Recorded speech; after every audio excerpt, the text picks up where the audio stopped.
నమస్తే friends, driving టిప్స్లో ఇదొకటి video చూడండి. ఇతను టర్నింగ్లో యూటర్న్ తీసుకోవడం జరుగుతుంది. ఓవర్టేక్ చేస్తున్నాడు. టర్నింగ్లో ఓవర్టేక్ చేయడం వలన ఈ నష్టం జరిగింది. సో అతను హెల్మెట్ కూడా పెట్టుకోలేదు, హెల్మెట్ దగ్గరుండి కూడా పెట్టుకోలేదు. సో ఈ చిన్న మిస్టేక్ చేశాడు. ఒకటి ఏంటంటే టర్నింగ్లో ఓవర్టేక్ చేయకూడదు, మళ్ళీ స్పీడ్ లిమిట్ కూడా ఎక్కువ ఉన్నది. ఎదురుగా వస్తున్న వెహికల్ని మనం చూడలేము టర్నింగ్లో. సో ఇంకొకటి, ఇతను హెల్మెట్ పెట్టుకోలేదు. హెల్మెట్ పెట్టుకోకుండా డ్రైవ్ చేయడం వలన ఇతనికి ఇలా పెద్ద నష్టం జరిగింది. హెల్మెట్ పెట్టుకొని ఉంటే ఇతను దాదాపు 70% వరకు ఇతను బ్రతికే అవకాశం ఉంటుండే. సో అందరూ గమనించాలి, ఎందుకంటే హెల్మెట్ అన్నది చాలా ముఖ్యం.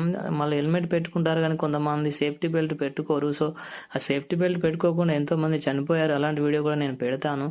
సో దయచేసి హెల్మెట్ వాడండి. అండ్ ఇలా టర్నింగ్లలో ఓవర్టేక్ చేయకూడదు. And speed limit